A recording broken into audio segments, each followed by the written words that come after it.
¿Cómo están amigos? ¿Cómo están amigas? Aquí estamos grabando otro video, el tercer video en este caso, de Los Prometidos, no me olvido, de lo que puedo titular reflexiones. Vamos a titular reflexiones a estos videos, o reflexiones de verano, porque comenzaron allá hacia fines de 2020 y las seguimos en este 2021.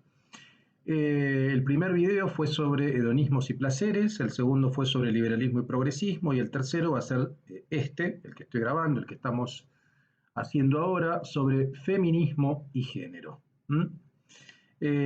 Y quizás voy a intentar mantenerlo durante todo el verano, como baja el trabajo, como uno está un poco más tranquilo, hacer este tipo de reflexiones, estos videos de 40 minutos, lo que den, 30, 40, 50 minutos, sobre diferentes temas que me interesan, que trabajo y que producto del feedback también en las redes sociales, sobre todo en Instagram, ustedes me dicen que les interesa y los hacemos, aunque sea uno por semana, ¿no? No son clases, no son conferencias, son algo así como reflexiones. Son reflexiones tomando algunos textos y pensando un poco en función de los textos que vamos tomando. En este caso, el tema que quería tomar para reflexionar es el tema del feminismo y el género.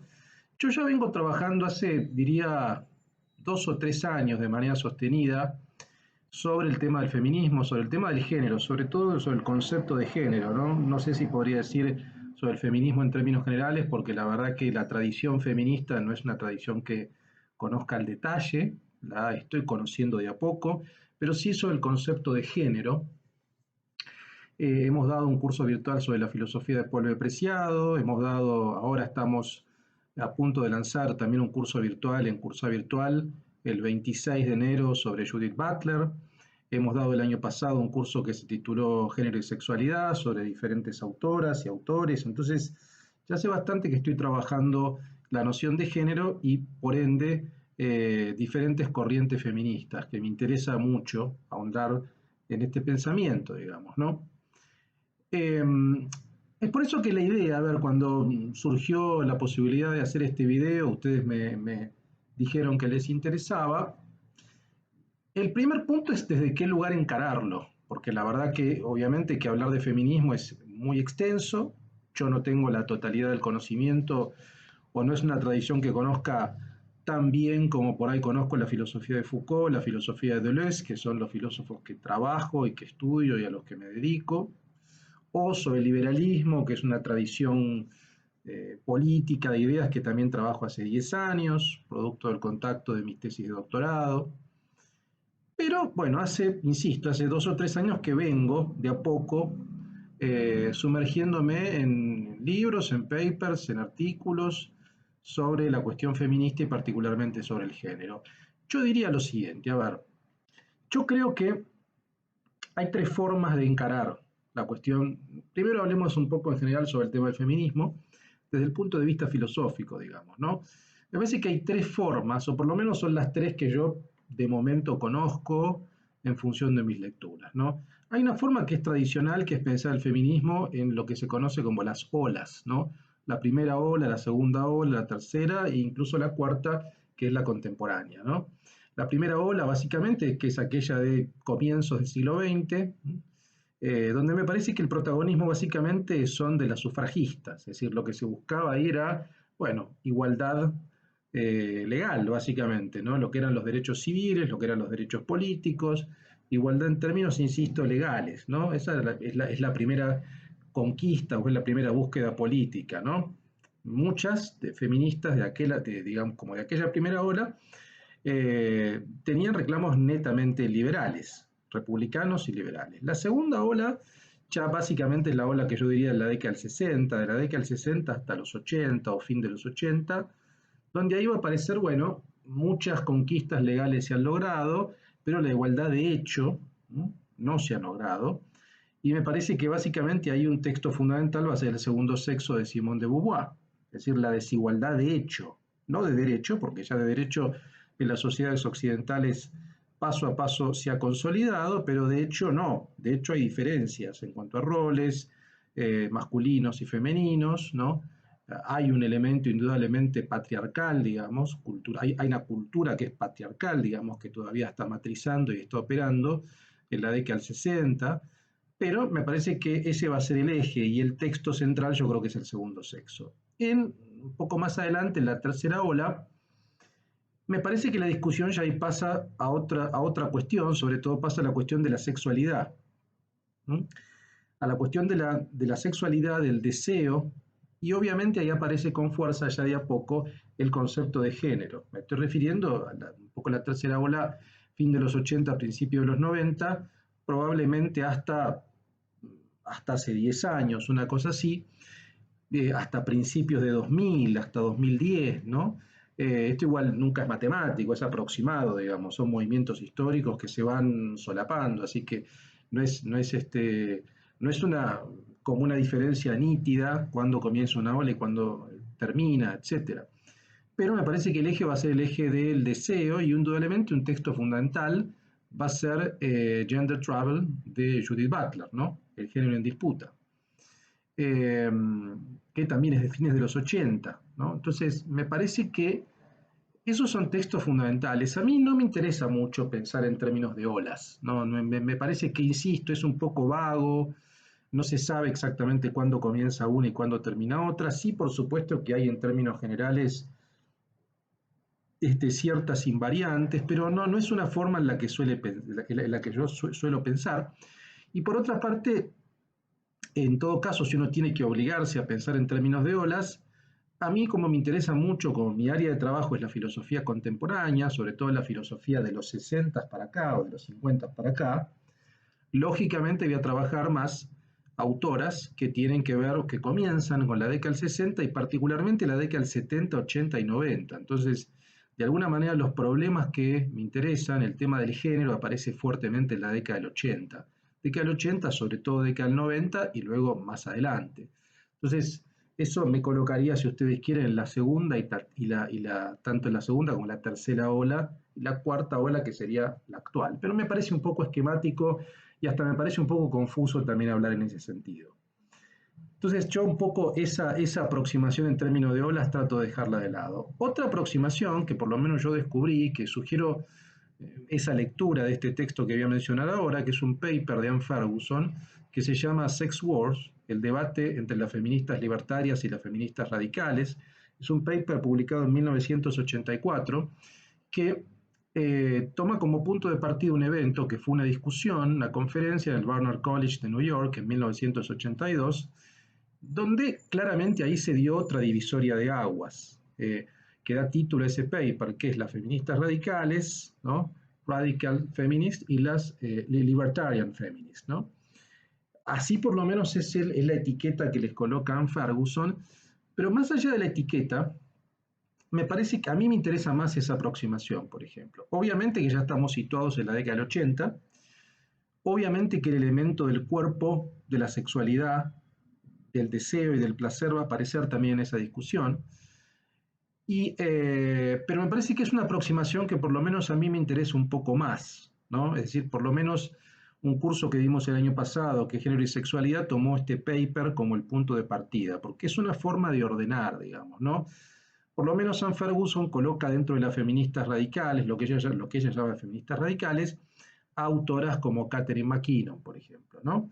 Que se hicieron, digamos, que tuvieron cierta difusión por su crítica a la pornografía, por su crítica al trabajo sexual, por ser abolicionistas del trabajo sexual, y mientras, por otro lado, a las que son libertarias, a las que ella llama libertarias, colocaba, por ejemplo, a Gail Rubin, ¿no? Que abiertamente estaban a favor de la regulación del trabajo sexual, no estaban en contra de la pornografía, en todo caso, lo que se planteaba era que había que hacer otro tipo de pornografía no patriarcal, digamos, pero que el acto pornográfico en sí no era patriarcal, ¿no? No era machista, no era misógino per se, digamos, ¿no? Habrá estéticas que sí lo son y otras que no. Entonces me parece que es más sutil y en el fondo de esa discusión entre las feministas radicales y las feministas libertarias, me parece a mí lo que era una tensión entre la forma de pensar la sexualidad, digamos, ¿no? Las radicales pensaban la sexualidad más ligada a la intimidad, más ligada a la emoción, ¿sí? por eso ella estaba en contra de mercantilizar la sexualidad, porque tenía que ver con la esfera sexoafectiva, no mercantilizable, digamos. Y por otra parte, las que son libertarias, o a las que Anne Ferguson llama libertarias, sí estaban a favor de, como de hecho se vivía una sociedad capitalista, digamos, ellas eran anticapitalistas, criticaban el capitalismo, pero como de hecho se trabajaba, como se vive una sociedad capitalista, no había demasiadas razones por las cuales habilitar o pensar que todo tipo de trabajo estaba bien, digamos, sindicalizado, etcétera, pero no había mayores razones para impedirlo, y sin embargo sí había razones para impedir el trabajo sexual. ¿Por qué se hacía diferencia entre el trabajo sexual y otro tipo de trabajo, por ejemplo? Y además, digamos, estaba el elemento de pensar la sexualidad no tan ligada a la intimidad ni a la emoción, sino más bien al placer, ¿no? O sea, y eso me parece que también lo que plantea es un vínculo, ¿m?, entre la feminidad y la sexualidad, ¿sí? Un vínculo más atravesado por lo emocional o más atravesado por lo hedonista, si ustedes quieren, digamos, ¿no? A mí eso me interesaba más, lógicamente, por cierta afinidad, por cierto interés, me coloqué más bien del lado de las feministas libertarias, ¿no? Gayle Rubin, por ejemplo, es mencionada por Michel Foucault en algunos textos, o sea, Foucault la leyó. Además, era una feminista sadomasoquista, o sea que también había un vínculo con la práctica que el mismo Foucault realizaba. Es decir, me parecía más interesante ese abordaje desde el punto de vista de los placeres, por lo menos en Gayle Rubin, o Pat Califia también, que es otra de las mencionadas, ¿no?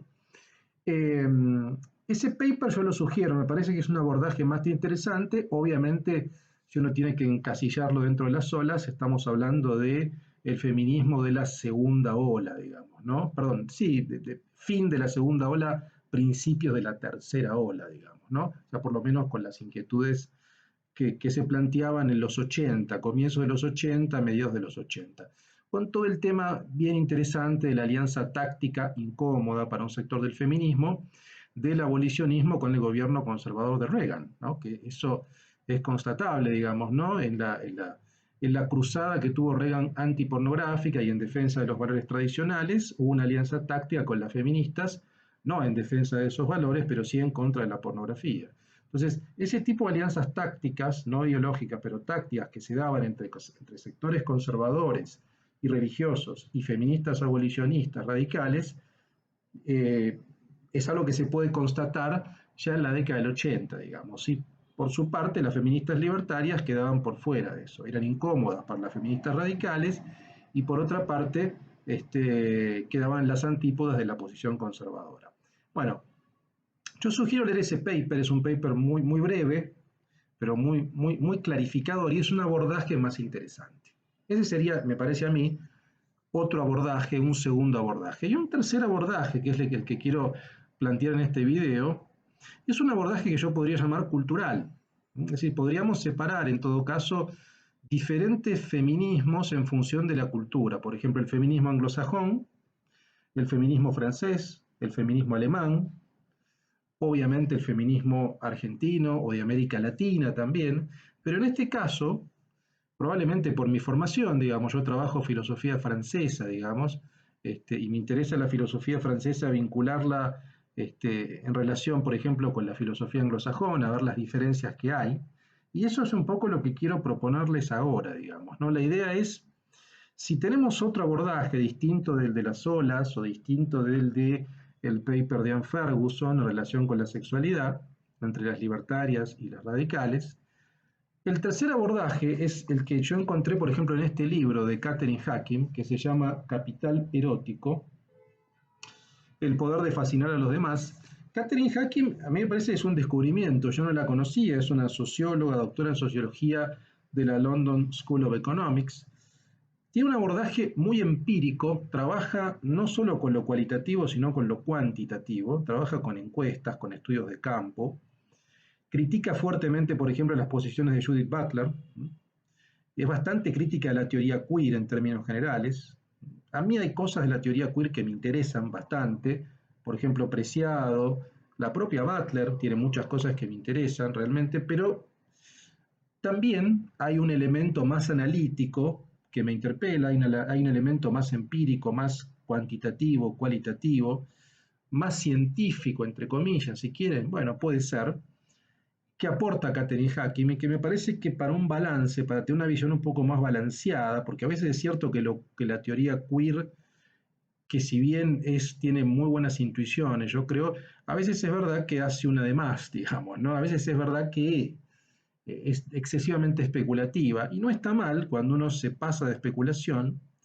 eh, un texto como el de Katherine Hacking para ver estudios de campo, para ver realmente a partir de cifras, digamos, ¿no? Dónde estamos parados. Y ella es feminista, obviamente. Pero más allá de las cifras, que yo no voy a leer eso, invito a que lean el libro si les interesa, quiero leerles un párrafo donde hace esta diferencia entre el feminismo anglosajón y el feminismo francés, que me parece la tercera forma de aproximarse eh, y que está bueno, que por lo menos es la que últimamente también estoy pensando un poco más en este sentido, ¿no? En la página 106 dice lo siguiente, ¿no? Este texto se publicó, les digo la fecha, en 2011. Dice Katherine Hacking, el feminismo radical, cuando dice radical, tenemos que pensar acá en el sentido que le dan Ferguson, ¿no? O sea, ese feminismo más abolicionista y de raigambre anglosajón, ¿no? No ha logrado proponer una moralidad sexual moderna que esté en sintonía con el siglo XXI y sustituya al viejo doble rasero que imponía mayores restricciones a la sexualidad femenina que a la masculina. El feminismo anglosajón no se ha liberado nunca de la moral puritana, que menosprecia el placer o lo rechaza por ser pecado, y que ve la sexualidad como algo especialmente problemático. La hostilidad hacia los hombres se observa en toda suerte de debates en torno al sexo y la sexualidad. En un momento u otro, las feministas han atacado lo siguiente, dos puntos. El matrimonio, la prostitución, la heterosexualidad, los gustos y las actividades sexuales marginales, el aborto y el adulterio. El feminismo anglosajón nunca ha llegado a prescindir del todo de la diferencia entre mujeres buenas y malas, monógamas y promiscuas, vírgenes y putas, idea que los hombres han usado durante siglos para controlar a las mujeres y confinarlas en sus casas. Los estudios sobre género y sexualidad tienden más a presentarlos como ideas controvertidas y espacios de explotación que como fuentes normales de placer e identidad. Acá hay una aproximación que hace Hacking respecto del feminismo anglosajón con estas características, puritanas, moralistas, conflictivas con respecto a la sexualidad. En cambio, sigo leyendo, los feminismos francés y alemán rechazan con firmeza la idea de que el sexo y la sexualidad constituyan la base de la opresión de las mujeres por los hombres. Analizan sin crispaciones la prostitución en todas sus formas, afirman la importancia del erotismo en la fantasía y en la vida, consideran que las mujeres son muy capaces de defenderse de los hombres en caso de necesidad. Y esto en caso de defenderse de los hombres, ahora les voy a leer este texto de Virginie Despentes, una autora francesa, feminista francesa, donde claramente da cuenta de estrategias de defensa respecto de los hombres y donde claramente aborda el tema del trabajo sexual de manera directa, porque ella fue una trabajadora sexual también. Sigo, entonces, insisten en la importancia de las identidades sexuales femenina y masculina y en las artes de la seducción. Salvo pocas excepciones, las feministas francesas y alemanas rechazan el feminismo victimista, y subrayo esta palabra, de la víctima, ¿no? O sea, esta hegemonía, ¿no? Claramente esta visión, me parece a mí, puritana, moralista, que predomina en el feminismo anglosajón, además tiene un componente victimista, o sea, en general, no generalizo, pero por supuesto que hay excepciones, por cierto, digo, pero en general hay una tendencia a la constitución a partir de la víctima. El discurso es más de la víctima que de la mujer deseante, ¿no? O sea, y por tanto, si hay una víctima, tiene que haber lo que se busca es alguna suerte de compensación o de venganza o de hacer justicia por mano propia, digo, ¿no? Y ahí aparece, por ejemplo, la cancelación de determinadas personas. Digo, es toda una línea significante y de sentido que tiene que ver, digamos, ¿no? Entonces, es un feminismo victimista, anglosajón, en todas sus modalidades, ¿no? Sigo, dice, a grandes rasgos, la cultura sexual francesa parece adecuarse mejor que ninguna otra a la situación actual, por su larga tradición de amor cortés y celebración del erotismo y la sexualidad dentro y fuera del matrimonio. En contraste con las feministas anglosajonas, las francesas ensalzan la belleza, la sexualidad y las artes de la seducción. En el segundo sexo, Simone de Beauvoir constató que la feminidad tiene tanto de interpretación, o sea, como si fuera un rol, y eso Virginie Despentes también lo dice, ¿no? Es decir, hay una suerte de interpretación, en la prostituta hay una interpretación, digamos, ¿no? De cierta feminidad, de un tipo de feminidad, digamos, ¿no? Un rol, ¿no? Más allá de que ese rol después no se juegue en otras esferas, ¿no? Como de realidad física, pero no denigró esa representación. La feminista Luz Irigaray insistió en que lo que necesitamos para nuestra civilización futura, para la madurez humana, es una cultura sexuada. El Estado francés da bastante importancia a la calidad del sexo como para pagar a todas las madres un curso de reeducación perineal, ejercicios pélvicos, a fin de que puedan reanudar las relaciones sexuales a los 6 meses de dar a luz. Las encuestas francesas sobre sexo son las que presentan mayor frecuencia del orgasmo en las relaciones sexuales y aún mayor índice de satisfacción sexual, muy por encima de Estados Unidos o Finlandia. El sexo fuera del matrimonio no es obligatorio ni está prohibido, pero hombres y mujeres valoran las artes de la seducción. Algunos de los libros más positivos sobre la sexualidad femenina y que han roto más tabúes son de autoras francesas: Historia de O, El diario de Nénine, El amante y La vida sexual de Catherine M., que es Catherine Millet. ¿Mm? Las mujeres francesas son célebres por su belleza, su forma de cuidarse y su estilo.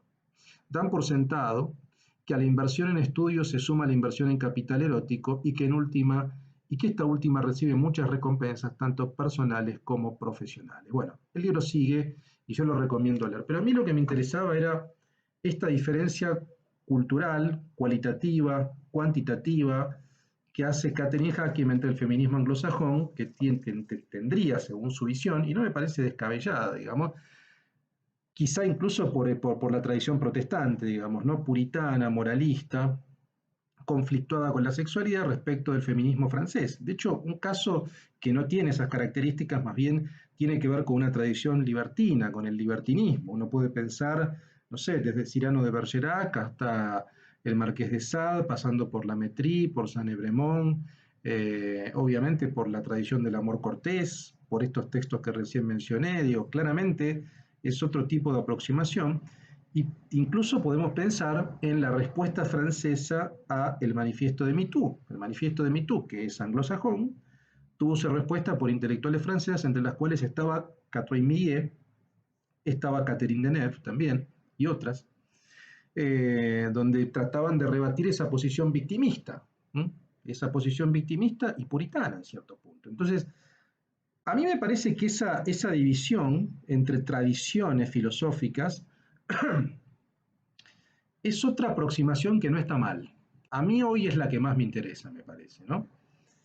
Un ejemplo de eso, acá tengo otros textos, por ejemplo, Teoría King Kong de Virginie Despentes y El manifiesto contrasexual de Paul B. Preciado, que lo escribió cuando era Beatriz Preciado y, bueno, hoy es Paul B. Preciado, digamos, ¿no?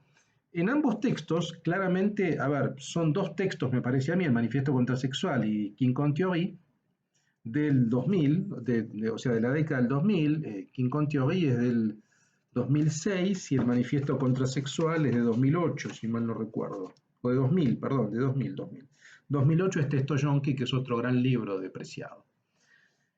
Claramente en los dos hay posiciones muy afines a esto que está planteando Catherine Hacking. Ninguna de las dos está en línea con Hacking. Hacking es una socióloga de la London School of Economics y Virginie Despentes es una novelista y Paul B. Preciado es un filósofo discípulo de Derrida, digamos, que aplica un poco cierta teoría deconstructiva al campo de los cuerpos y de la sexualidad.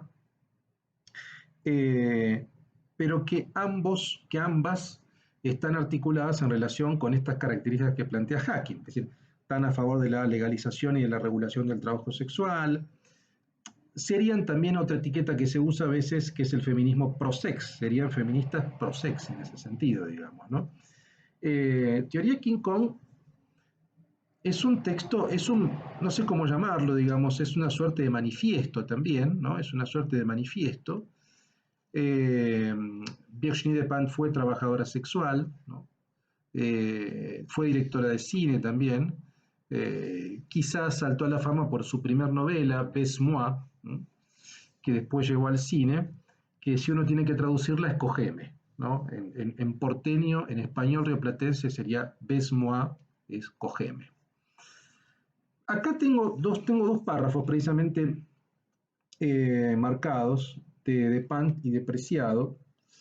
Por ejemplo, precisamente sobre el tema del rol que dice acá Catherine Hacking, del trabajo sexual, digamos. Dice Virginie Despentes en la página 88, dice, aún no veo bien la diferencia entre la prostitución y el trabajo asalariado legal, entre la prostitución y la seducción femenina, entre el sexo pagado y el sexo interesado, entre lo que conocí durante aquellos años y lo que he visto después. O sea, está hablando de su experiencia como trabajadora sexual en Lyon y en París. Lo que las mujeres hacen con su cuerpo desde el momento en que hay hombres que tienen pasta y poder alrededor. La traducción muy agallegada, perdón, ¿no? Me parece todo bastante parecido al final. Entre la feminidad tal y como se nos vende en las revistas y la de la puta, se me escapa siempre el matiz de diferencia. Muchas mujeres a las que el sexo no les interesa, pero que saben sacar beneficios de él, que se acuestan con hombres viejos, feos, muermos, idiotas, hasta la depresión, pero socialmente poderosos, que se casan con ellos y que luchan por sacar un máximo de dinero en el momento del divorcio, que les parece normal ser una mantenida, que se la lleve de viaje, que se la mime, que incluso piensan que eso es un éxito. Es triste escuchar a algunas mujeres hablar del amor como un contrato económico implícito, que esperan que los hombres paguen por acostarse con ellas. Eso me parece lo más cutre. En su caso, que renuncien a toda independencia, al menos la puta, una vez que ha satisfecho a su cliente, puede largarse tranquila. Y en el caso de los hombres, que solo puedan acceder a la sexualidad si tienen un modo de apoquinar. Es mi clase media, es mi lado clase media. Hay obviedades que no puedo digerir y respecto a las cuales me falta sutileza. Este es un pasaje que me parece muy interesante, muy lúcido, de Virginie Despentes entre, bueno, no hay tanta diferencia entre ciertos vínculos sexuales que se pagan a veces con dinero, o ciertas relaciones sexuales que se pagan a veces con dinero y a veces no con dinero, a veces se paga de otra manera. A veces se paga con estatus, a veces se paga con viajes, a veces se paga con cenas, pero es otra forma de pagar. Es decir, hay capital en el medio, ¿no? Hay intercambio, hay transacción. No es una transacción directa, explícita, tarifada, pero de alguna manera hay un pago, hay una contraprestación, digamos, ¿no? Y además, este tipo de visiones, digamos, este tipo de lecturas que tiene Virginie Despentes, sobre todo me interesa porque ella ejerció el trabajo sexual, ¿no? Y eso siempre vale doble, ¿no? Uno puede hablar de una posición sobre, en este caso, el trabajo sexual, pero si uno no sabe lo que es ejercer el trabajo sexual, uno habla siempre por boca de otro, ¿no? Y precisamente por las posiciones de Despentes o de Preciado, ¿no? Que les quiero leer otro párrafo, yo fui consolidando mi posición en favor de la regulación y de la legalización del trabajo sexual, digamos, ¿no? Hoy estoy convencido, digo, que hay que regularizarlo, ¿m? No solo por lecturas, sino obviamente por las lecturas, sobre todo por las lecturas y por la escucha de las propias trabajadoras sexuales, digamos, ¿no? Eh, Acá, bueno, este texto es muy interesante, me interesa el concepto de contrasexualidad que plantea aquí Paul B. Preciado, y en un momento Preciado da lo que serían algo así como los principios de la sociedad contrasexual, y en el artículo 13 les leo lo que dice también sobre la prostitución. Dice, la sociedad contrasexual demanda la consideración de todo acto de sexualidad potencialmente como un trabajo y por tanto el reconocimiento de la prostitución como una forma legítima de trabajo sexual. La prostitución solo podrá ejercerse mediante un contrato libre y consensual, en que una de las partes se define como un comprador de trabajo sexual y la otra como vendedor de ciertos servicios sexuales. Todos los trabajadores y trabajadoras sexuales tendrán derecho al libre trabajo e igualitario, sin coacción ni explotación, y deberán beneficiarse de todos los privilegios legales, médicos y económicos de cualquier asalariado del mismo territorio. Es decir, un trabajo como cualquier otro, con los mismos beneficios que cualquier otro y también con los mismos deberes, o sea, seguramente alguna presión fiscal, pago de impuestos. La contrasexualidad busca generar una contraproducción de placer y de saber en el marco de un sistema de contraeconomía contrasexual. Por esta razón, la publicación de imágenes y de textos contrasexuales, así como la contraprostitución, se consideran artes y disciplinas, ¿no? Bueno, a mí me parece a veces cuando leo estos textos de Preciado, que, por ejemplo, este párrafo donde describe la cuestión contractual, yo no encuentro ni una coma de diferencia con una posición liberal. O sea, acá está describiendo un liberal debería firmar esto que dice Preciado. Porque absolutamente, o sea, ¿quién puede oponerse a un contrato libre, sin coacción, ¿no? Sin explotación, voluntariamente aceptado por las dos partes, por la vendedora o el vendedor de servicios sexuales, no del cuerpo, como se dice a veces de manera incorrecta? No es que se vende un cuerpo, no se vende el cuerpo, se vende el servicio que da ese cuerpo. ¿No? Es un servicio, no el cuerpo. Entonces, compararlo con esclavitud no tiene nada que ver. Por supuesto que la trata siempre debe combatirse, pero no tiene nada que ver la trata con el trabajo sexual definido en estas categorías, ¿no? Entonces, vuelvo a lo que decía antes. eh, Prácticamente esta posición es involuntariamente, aunque le pese apreciado, porque no se asume de esa manera desde el punto de vista político, es una posición liberal, liberal progresista, no liberal conservador, que probablemente esté en contra de esta regulación, ¿no? Es un texto que también lo recomiendo, es un texto también, es un manifiesto, por tanto es un texto de intervención, eh, tiene partes más teóricas y partes más militantes, digamos, ¿no? Pero bueno, un poco también para cerrar, tampoco no es una clase esto, quería compartir algunas lecturas. Me parece que esa aproximación digamos, a la cuestión feminista, a la cuestión del género, es otra forma de pensarlo, ¿no? O sea, vía las olas, vía el paper este de Ian Ferguson, o esta tercera, a través de la división, si ustedes quieren, entre la tradición francesa y la tradición anglosajona. A mí me interesa, me siento mucho más afín, obviamente, a la tradición francesa, que es antipuritana, antimoralista, no victimista, al revés, digo, que construye o que da cuenta de discursos femeninos a partir del deseo, de la creación de placeres, que ve la pornografía y que ve la prostitución como trabajos sexuales legítimos y como formas de creación que son innovadoras de la sexualidad, digamos, ¿no? Y que en todo caso, como dice Annie Sprinkle, una ex pornostar que cita Preciado y una mujer muy pensante también, en verdad no es un problema de la pornografía, ¿no? Hay que hacer diferente tipo de pornografía, ¿no? Obviamente que hay mala pornografía y obviamente que hay pornografía que puede ser muy misógina o bastante violenta, pero en todo caso no es un problema en sí mismo de la representación. Se puede representar otra cosa. Este es el punto, ¿no? O sea, si es mala, hagamos mejor, o hagamos pornografía feminista, como de hecho eso sí es un cambio muy interesante, digamos, ¿no? Ha habido en los últimos años muchas directoras que han incursionado en el género, ¿no? Acá tengo una remera justo de Sasha Grey, digamos, una ex actriz porno que yo creo que también es muy pensante, digamos, ¿no? Y que ya quedó atrás su momento de performer, pero que también me parece a mí que fue muy interesante cómo encaró la cuestión, como una forma de experimentación también, ¿no? En un ambiente más seguro, más controlado, ¿no? Bueno, en fin, es un tema, tampoco quiero hablar solamente de trabajo sexual, porque ya implicaría un video específico y ya hice algunos videos sobre trabajo sexual. Hay un video mío donde está mi posición sobre el trabajo sexual, así que tampoco quiero ampliar esta cuestión porque sigue siendo la misma posición. Más bien quería hablar sobre feminismo y género en términos generales, y me parece que esas aproximaciones son las que hay, ¿no? Hoy tengo la impresión, seguramente, no sé si estoy equivocado o no, me lo pueden decir eh, quienes conozcan más en detalle la cuestión, pero me parece que hay un privilegio o hay cierta hegemonía de un discurso de la víctima, yo creo. ¿no?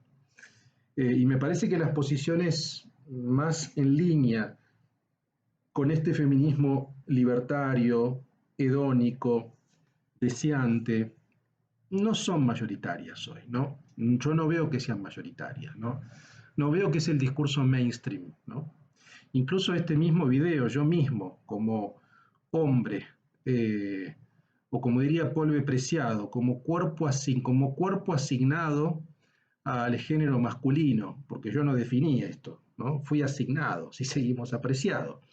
Este video es cuestionado, probablemente sea cuestionado por muchas mujeres, ¿no? Porque consideran que un hombre no puede hablar sobre feminismo por el mero hecho de la naturaleza o de la asignación cultural o de la asignación médico legal o de lo que sea, o sea, por algo que no depende de mi voluntad, por ese mero hecho yo no podría hablar de esto, lo cual eso me parece honestamente injustificable. Me parece una tontería. Uno puede hablar de lo que quiera, digamos, de lo que quiera. Y si uno está estudiando este tema y está trabajando en ello, no veo por qué uno debería no hablar sobre eso. Así que eso no lo admito ni con este tema ni con ningún tema. Yo hablo de lo que quiero. Digamos. Eso se llama libertad de expresión. Es un derecho, es un derecho civil, es una libertad civil que ejerzo. Y se acabó. Digamos, no hay mucha vuelta. Eh, pero bueno, esas son expresiones a veces que son radicalizadas y que me parecen absurdas, digamos. Pero volviendo a esto, no sé si podría definirme como feminista, pero sí me siento en línea con un tipo de feminismo, sin duda. No soy antifeminista para nada. Me siento en línea con un tipo de feminismo. Me siento muy absolutamente vinculado con este feminismo, si ustedes quieren, francés o libertario en términos de Anne Ferguson, digamos. Estoy absolutamente de acuerdo con muchos postulados de estas autoras. Así que no sé si podría decirme feminista, pero sí básicamente que comparto los principios de esa línea, que hoy me parece que es una línea minoritaria, digamos, ¿no? No sé si algún día será un poco más mayoritaria. Bueno, eh, vamos a seguir grabando algunos otros videos de estas reflexiones de verano, no sé cómo llamarles, me parece que reflexiones de verano, en este caso sobre feminismo y género. Les repito los libros por si quieren buscarlos. Capital erótico de Catherine Hacking, editó en castellano Debate. Teoría King Kong de Virginie Despentes, editó Literatura Mondadori. Y Manifiesto Contrasexual, Paul Preciado de Anagrama. Vamos a hacer después, voy a subir en Instagram a ver una encuesta, a ver sobre qué quieren que hable el próximo video. Tengo algunas ideas, pero decídanlo ustedes y este humilde profesor de filosofía lo hará. Les mando un abrazo.